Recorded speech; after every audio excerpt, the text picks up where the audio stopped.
Hi, welcome to the Quiet Zone. I'm Susan Patang, and this is your free slideshow. So let's get it started. This one is about rules for fighting with your partner or anybody else. And I do have to say, this is not tactical. Okay. I'm not going to give you, if they say this, you say this. I'm just going to give you some attitudes that you can use to diffuse stressful conflict with other people. And they do work. So let's get right into it. The first one is to always stay calm. And how many times do you hear this? Okay. We all say, oh, yes, we have to stay calm, and we never do. Okay.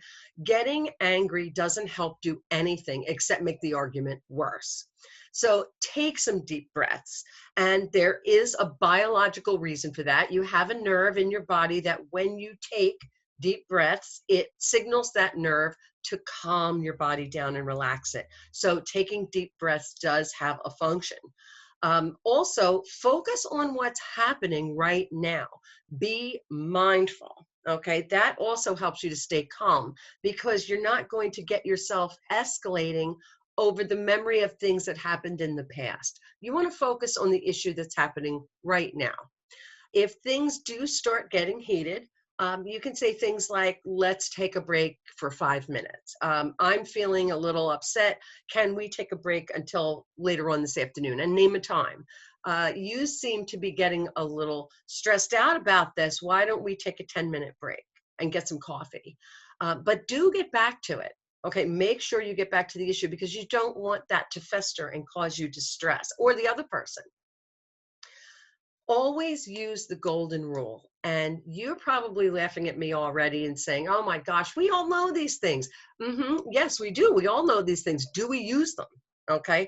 I'm here to remind you, you need to use these tools.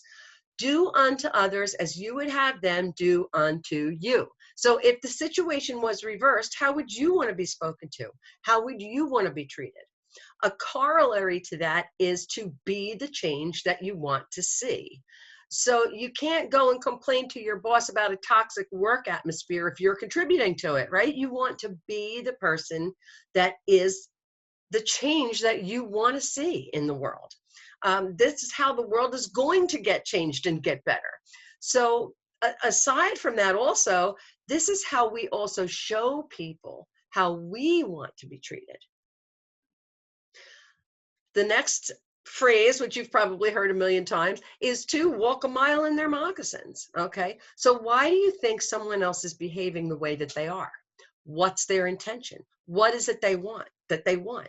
If you don't know, ask them. Okay. Maybe they had a fight with somebody else and this has nothing to do with you. Maybe they don't know how to ask for what they want or know how to process anger. Maybe they're just having a bad day. And this does not excuse bad behavior. Okay. But when we can find compassion for other people, it's easier to stay calm and solve the problem at hand.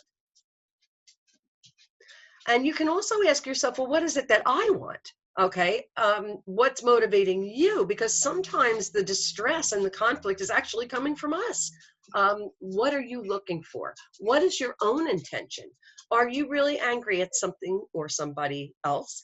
Or are you just blowing off steam? Are you looking for approval or attention? And if you are, give it to yourself. Don't get it from somebody else. Be solution oriented. Identify the problem, name it, identify its parts.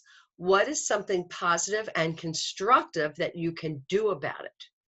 Stop blaming others for their actions. That's just going to start a fight. Focus on the solution. Now, you can later go back and say, okay, so here's how we're going to prevent this from happening again.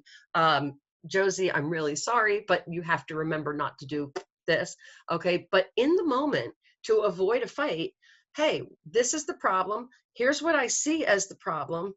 We need to get this done. And how are we going to do that? Okay.